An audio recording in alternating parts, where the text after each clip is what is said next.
ভূমিকম্প হয়েছে, আর ওই ভূমিকম্পর ফলে 50,000 মানুষকে তিনি তলিয়ে দিয়েছিলেন।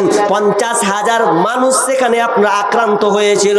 শুধু তাই নয়, তিনি সাক্ষাৎকারে বলছেন যে আমি দেখলাম এমনকি 300 নারী, 300 পুরুষ, তারা জেনা অবস্থায় ছিল, তারা কেউ পৃথিবীতে বেঁচে নাই। সবাই একসঙ্গে ওই 29 সেকেন্ডের ভূমিকম্পে 50,000 মানুষকে দুনিয়া থেকে বিদায় করে দিয়েছে। হচ্ছে আল্লাহর বাণী, এ কিয়ামত পর্যন্ত থাকবে, কেউ একে মিটাতে পারবে না। এটা কোরআন আল্লাহর বাণী। অনেক নাস্তিক, অনেক মুরতাদ, অনেক বেঈমান কোরআনকে নিয়ে তারা ছিলিমিলি শুরু করেছে। শোনেন, এই কোরআনকে নিয়ে আগে থেকে পাইতারাম করছে, বর্তমানে করবে। এই আপনার কিনা ওয়াকাফ বোর্ড যে সম্পত্তি, মুসলমানদের যে সম্পত্তি, এই সম্পত্তি নিয়ে কি হলো, রাতারাতি বিল পাস হয়ে গেল, ছিনিয়ে নেওয়া হলো। কিন্তু তারপরে পরে এমন একটা চক্রান্ত দিল, 26,000 চাকরিকে করে, মানে ব্রেনটা কোন দিকে ওয়াশ করে ঘুরাচ্ছে। তার মিডিলে আরেকজন বেঈমান, আরএসএস এর বজ্রঙ্গ দল, এক বেঈমান ওয়াসিম সরকার, তিনি একটা কথা বলেছেন, মারাত্মক কথা, আপনি আশ্চর্য হয়ে যাবেন। বলছে হাইকোর্টে পাস করা হোক, আপিল করা হোক, কি যে কোরআনকে বিলুপ্তি করা হোক, কোরআনের বিরুদ্ধে আপনার কিনা কোর্টে রায় পেশ করা হোক, যাতে কোরআনকে তারা ফলো না করে, কোরআনকে বাতিল ঘোষণা করে দেওয়া হোক। এমন কথা ফুটে উঠেছে, আপনি সহ্য করবেন? পারবেন না, ক্ষমতা নেই আপনার। ও যতই বলুক।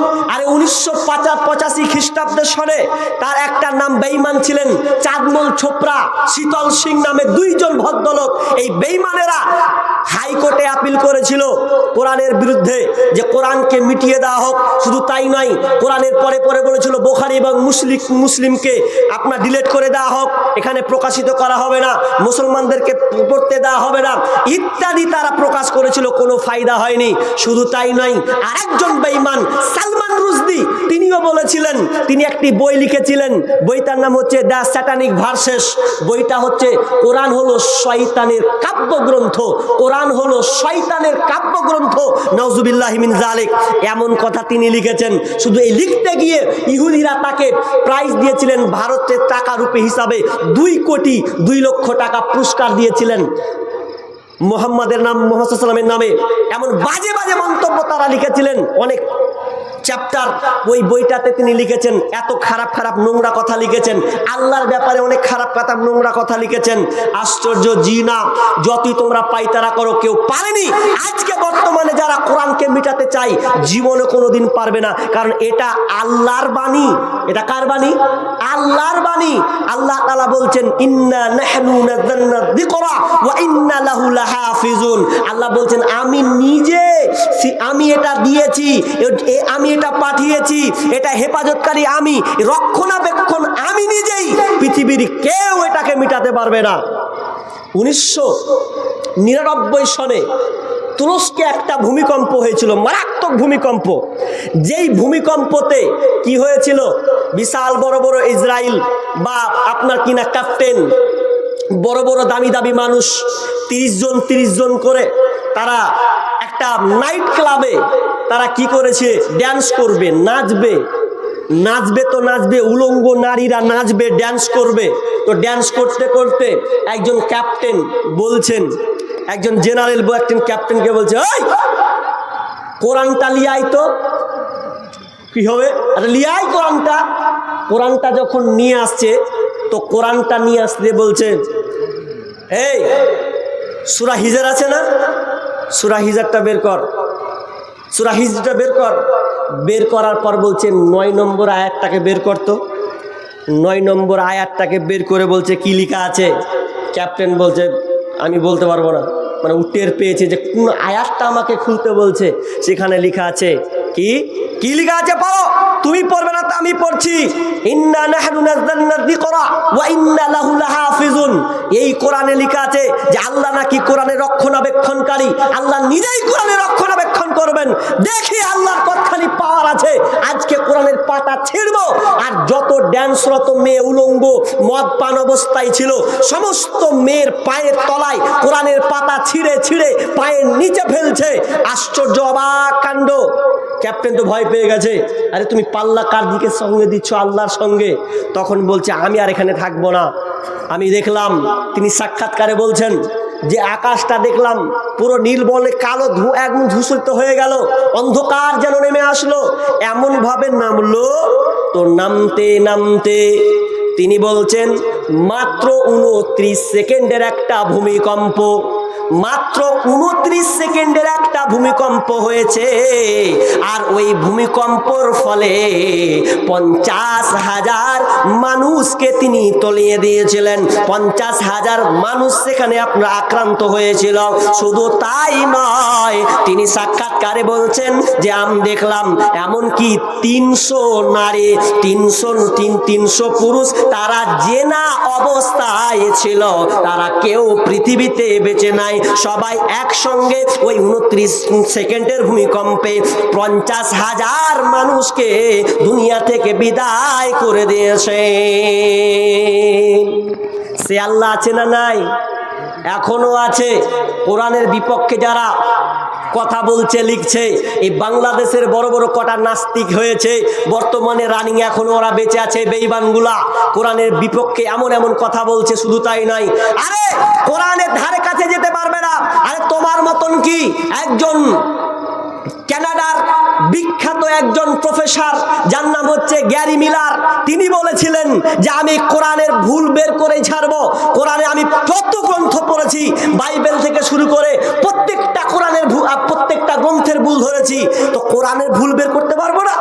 এটা কি করে হয়? ভুল বের করবই করব। তিনি রাগ কি করলেন, একটা ইংলিশ কিতাব তরজমা, কোরআনের ইংলিশ কিতাব তরজমা একটা নিয়ে এসে তিনি রিসার্চ শুরু করলেন। নাম কি বললাম? Gary Miller. তিনি একজন খ্রিস্টান পাদ্রী, একদিকে তিনি প্রফেসর, তিনি একদিক দিয়ে প্রফেসর। তিনি বলছেন আমি কোরআনের ভুল বের করে ছাড়বো।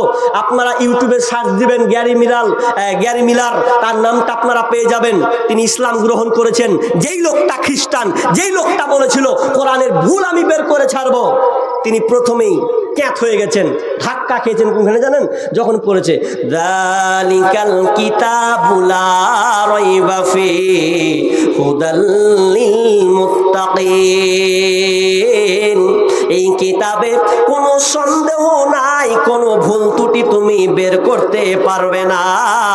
আর এটা মুত্তাকিদের জন্য হেদায়াত, মুত্তাকিদের জন্য হেদায়াতুর ব্যাখ্যানা কিতাব।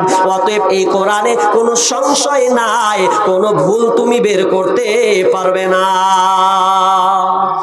আরে কোরআনকে আমি চ্যালেঞ্জ করতে গেলাম যে কোরআনের ভুল বের করব আমি, তো ঘুরিয়ে কোরআন আমাকে বলছে যে এই কোরআনে কোনো ভুল নাই। আশ্চর্য কিতাব। দুনিয়াতে কিতাব মানুষ লিখতে গিয়ে বলে যে আমার যদি কোনো গ্রন্থ লিখতে গিয়ে যদি ভুল হয়, তাহলে ভুল হলে আমাকে সংশোধন করে দিও, বা ফোনের মাধ্যমে আমাকে জানিয়ে দিও, ইনশাআল্লাহ এর সংশোধন হয়ে যাবে। অনেক কিতাব কলম চালিয়েছেন, কেউ বলতে পারেনি যে ভুলে ঊর্ধ্বে মানে ভুল হবে না, ভুল হবেই স্বাভাবিক। কিন্তু এই আসমানি কিতাব, এই কোরআনটা এমন একটা গ্রন্থ যেই কোরআনে কোনো ভুল নাই। এ করতে করতে করতে তিনি আশ্চর্য হয়ে গেলেন, সামনে যেতে লাগলেন, কিছু কিছু আয়াত তিনি আশ্চর্য হয়ে গেলেন। তিনি সেই প্রফেসর গ্যারি মিলার সঙ্গে সঙ্গে তিনি বললেন আশহাদু আল্লা ইলাহা ইল্লাল্লাহু ওয়া আশহাদু আন্না মুহাম্মাদার রাসূলুল্লাহ। সঙ্গে সঙ্গে তিনি ইসলাম গ্রহণ করলেন। কোরআনের ভুল ধরতে আসবে তুমি? জি না, বের হবে না। কিন্তু দুঃখ লাগে, হতভাগা আমরা মুসলমান। কোরআন আল্লাহ তাআলা আমাদেরকে কেন দিলেন? কোরআনটা আল্লাহ আমাদেরকে কেন দিলেন? এই কোরআনটা আল্লাহ আমাদেরকে দিলেন যাতে আমরা শান্তি পাই, আমরা জান্নাতের সুসংবাদ পাবো, হেদায়েতের রাস্তা পাবো। এই জন্য আল্লাহ তাআলা আমাদেরকে কোরআন দিয়েছেন। নবীকে বলছেন, হে নবী, আমি কোরআন কেন দিলাম শোনো। আলিফ লাম রা কিতাবুন আনজালনাহু ইলাইকা লিতুখরিজান নাসা মিনাজ যুলুমাতি ইলান নূর। রব্বুল আলামিন বলেন, নবী আপনাকে আমি একখানা কিতাব দিয়েছি, এই কিতাব এই কোরআন খানটা দিয়েছি যাতে করে আপনি মানুষকে এই কিতাব খানটা দিবেন, হেদায়েতের পথ পাবে, হেদায়েতের আলো পাবে, অন্ধকার থেকে নিমজ্জিত আলোতে ফিরতে পারবে। এই জন্য আমি এই কোরআন খানটা দিয়েছি, হেদায়েত পাবে। এই জন্য আমি কোরআন আল্লাহ সুবহানাহু ওয়া তাআলা এই মানুষকে দান করেছে। শান্তির জন্য কোরআন আমাদেরকে দেওয়া হলো, কিন্তু আমরা শান্তি পাচ্ছি না, অশান্তি পাচ্ছি। আচ্ছা বলেন, আমরা কোরআন মানি, কোরআনের মতন জীবন যাপন করি? আগে থেকেই তো মানছি না। কেমন মানছি? যতটুকু আমার একটু দরকার আছে ওখানটাতে আপনার উপকার আছে বলে, কিন্তু আমরা কোরআনকে বাস্তবায়ন করিনি। শোনেন, কোরআন যদি আমরা বাস্তবায়ন না করি, কোরআনকে যদি আমরা না মানি, তাহলে কিন্তু আমাদের অকল্যাণ আছে। থাকতে সময় কোরআন পড়ো, আমার নবীর রাস্তা ধরো, চইলা গেলে সময় তোমার ফিরে পাইবা না। কত কিছু পারো রে বন্ধু, কোরআন পারো না, মইরা গেলে জান্নাত পাইবা এত সোজা না। মইরা গেলে জান্নাত পাইবা এত সোজা না। কত কিছু পারো রে বন্ধু, কোরআন পারো না, মইরা গেলে জান্নাত পাইবা এত সোজা না। মইরা গেলে জান্নাত পাইবা এত সোজা না। অথচ কোরআন আমাদেরকে আল্লাহ রাব্বুল আলামিন দিয়েছেন শান্তির জন্য।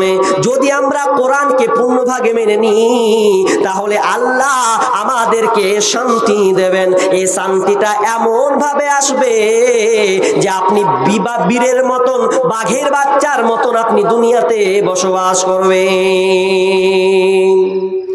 কিন্তু দুঃখ লাগে, কোরআনকে আমরা মানছি না। বলেন তো, আমি যদি এখানে হাত তুলতে বলি, যতটি লোক এখানে আছেন, যদি আঙুল তুলতে বলি, কে কে কোরআন পড়তে পারেন হাত তুলেন তো ভাই। কোরআন কে কে পড়তে পারেন? তাহলে কটা লোক হাত তুললো? আর কত লোক আছেন? লজ্জা নয়, আমাকে খারাপ ভুল বুঝিয়েন না। এ কোরআন আমাদের প্রত্যেককে জানার দরকার ছিল, শিখার দরকার ছিল। আরে আপনার ছেলেকে ইংলিশ মিডিয়াম পড়ার জন্য এত টাকা আপনি ব্যয় করেন, আপনার ছেলে ইংলিশে কথা বলবে এই জন্য আপনি এত আনন্দিত করেন, অথচ যে আল্লাহ সুবহানাহু ওয়া তাআলার ভাষা কোরআন যে আপনাকে দিয়েছেন, আপনি জানবেন না দুনিয়ার সব কিছু আপনি শিখছেন, অথচ একখানা কালামুল্লাহ কোরআন আপনাকে আল্লাহ দিয়েছেন। একবারও কি আপনার ইচ্ছে জাগে না যে কোরআনটা একবার শিখি, পড়ি? কিসের লজ্জা আছে আপনার? আজকে বলেন, আপনার শান্তিতে নাই কেন? অনেক, আপনাকে একটা উদাহরণ দিয়ে আপনারা বলেন তো। সবাই উত্তর দেন, মুখ তো বন্ধ করে বসে আছেন, একবারও উত্তর দেননি। আচ্ছা, সে কাগজটা দেন তো, এই কাগজটা দেন, যে কোনো একটা কাগজ দেন। আচ্ছা, কাগজ আমার হাতে দেখতে পেয়েছেন তো? আচ্ছা, এদিকে কিছু লেখা আছে রে ভাই, কথা বলেন না। কোন জায়গায় এনু রে বাপ, এখানে কিছু লেখা আছে? নাই তো। কথা বলবে মনে হচ্ছে ভয়ের লাগছে আপনাদের নাকি, যে কথা বলতে এখানে ফসকে দেবে না, ভালো লাগবে। এখানে কিছু লেখা নাই।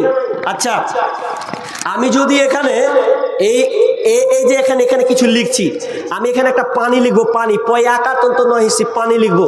আচ্ছা, পানি যে লিখলাম, তো পানি লিখানোর পরে এই কাগজটা কি ভিজে গেছে? জি, ভিজবে না তো। আচ্ছা, আমি এদিকে আগুন লিখলাম, আগুন। আচ্ছা, আগুন লিখার পরে কি কাগজটা পুড়বে? উত্তর ভেবে চিন্তে দেন, পুড়বে? আমি একদিকে পানি লিখলাম, ভিজবে না, তাই তো?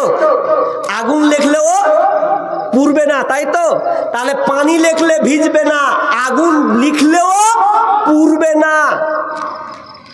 কিন্তু যদি এই কাগজটাকে দিয়ে আমি আগুনের মধ্যে ভরে দিই, আচ্ছা বলেন, পুড়বে কি পুড়বে না? পুড়বে তো। আচ্ছা, যদি আমি এই কাগজটাকে পানিতে, গ্লাসে যদি ডুবিয়ে দিই, আচ্ছা ভিজবে কি ভিজবে না? ভিজবে। যখন আপনি উদাহরণটা নিজে থেকে দিয়েছেন, তো নিজে থেকে বুঝালেন বা বুঝতে পেরেছেন যখন। আচ্ছা, কোরআন তো আল্লাহ আমাদেরকে দিয়েছেন, অনেকের বাড়তে কোরআন আলমারিতে আপনি রেখে দিয়েছেন। এই জন্য একজন মালদার কবি তিনি কি বলেছিলেন, যে হীরার চেয়ে দামি আলমারিতে কোরআন রাখিয়া ঘরে, বাতিলের জন্য, শান্তির জন্য খুঁজে বেড়াও বাতিলের দ্বারে দ্বারে। কোরআন যে তোমাকে শান্তি দেবে, এটা তুমি আলমারিতে রেখে দিয়েছো। আচ্ছা বলেন তো, কোরআন যদি আমরা কোরআন অনুযায়ী যদি আমরা না মানি, তাহলে কি আমরা শান্তি পাবো? পাবো কি শান্তি? পাবেন না। আর আপনি যতই চিল্লিয়ে বেড়ান আর চেঁচিয়ে বেড়ান, কোরআনকে যতক্ষণ পর্যন্ত আপনি বাস্তবায়ন না করবেন। এই জন্য ইবনে উমার থেকে একটা হাদিস আছে যে কোন জাতি যখন আল্লাহ এবং তার রাসূলের প্রতিশ্রুতিকে ভঙ্গ করবে, তখন আল্লাহ সুবহানাহু ওয়া তাআলা তখন তাদের কি করবেন, ধ্বংস করে দিবেন। এবং তাদের মালিকানা নিয়ে বেঈমানেরা, যারা বেঈমান, যারা আপনার কিনা ইসলামকে ফলো করে না, তারা কি করবে, এই জালেম শাসকরা আপনার মালিকানাকে নিয়ে তারা নিজের করে নেবে। এখন বর্তমানে এটা ঘটছে কি ঘটছে না? জালেম শাসক বর্তমান তারা মুসলিমদের সম্পদগুলোকে তারা নিয়ে নিচ্ছে, লুটে নিচ্ছে। জি, আমি শেষের দিকে চলে এসেছি, যেহেতু সময় কম এই জন্য আমি আর ভিতরের দিকে ঢুকবো না। তবে কথাটা হচ্ছে, আপনার মেয়েকে আপনি কোরআন শিক্ষা দেন, কোরআন শিক্ষান। কোরআনের চাইতে শ্রেষ্ঠ শিক্ষার পৃথিবীতে নাই। আপনি আপনার সন্তানকে অনেক কিছু দিয়েছেন, অথচ বিষ্ণু বলছেন মা নাহালা ওয়ালিদুন ওয়ালাদান মিন নাহালিন ফাআফদালা মিনহু আদাবিন হাসান। রাসূল সাল্লাল্লাহু আলাইহি ওয়াসাল্লাম বলছেন, তুমি তোমার সন্তানকে পৃথিবীর যত কিছু দাও, কিন্তু সব এগুলো কোনো বড় ফ্যাক্টর নয়, কিন্তু তোমার সন্তানকে তুমি সুশিক্ষা দাও, সুশিক্ষা দাও, সুশিক্ষা দাও। সুশিক্ষা কোনটা? শিক্ষার মধ্যে ভাগ আছে। যেই সন্তানকে আপনি কোরআন শিক্ষা দেননি, ওর মধ্যে কোনো সুশিক্ষা নাই, ও পার্থক্য করতেই পারবে না, ভালো মন্দ পার্থক্য করতে পারবে না। অতএব আপনার সন্তানকে আপনি সুশিক্ষা দেন। আপনার মেয়েকে আপনি বরখা পরার আগে কোরআন শিক্ষা দেন। আমরা মেয়েদেরকে বরখা পরাই ঠিকই, ওই বরখা পরান বলেই আপনার মেয়ে বরখা পরেও স্টেশন থেকে নেমে ছেলের সঙ্গে সম্পর্ক করে। দেখেছেন আপনারা? আপনি স্টেশনগুলো যাবেন, বড় বড় স্টেশনগুলো, ওই স্টেশনগুলোতে দেখবেন আপনার মেয়ে, আরে কার মেয়ে, বরখা পরে পরপুরুষের সঙ্গে বসে গল্প করছে। আহা, কি গল্প মজাদার গো! এমন গল্প বরখা পরেও যদি আপনার মেয়ে ছেলের সঙ্গে সম্পর্কে জড়িয়ে যায়, তো আমি বলি তসলিমা নাসরিনের বরখা পরার আপনার মেয়ের বরখা পরা কোনো পার্থক্য নাই, একই। বলবেন কেন? তসলিমা নাসরিন বলেছিল যে বরখা, মেয়েদেরকে বরখা পরে দিয়েছে মানে কি, তাদেরকে তালাবন্দি করে রেখেছে। এটা কোরআন অন্যায় করেছে, কোরআন এটা ভুল করেছে, মেয়েদেরকে স্বাধীনতা দেয়নি। আর ওই বেঈমান যখন বাংলাদেশ থেকে ভারতে যখন কলকাতার দিকে পালায়, তখন কি পরে পালিয়ে এসেছিল জানেন? যখন ও পালিয়ে এসে বের হয়েছিল বাংলাদেশ থেকে ভারতে বর্ডার ক্রস করে, তখন ও বরখা পরেই পালিয়েছিল।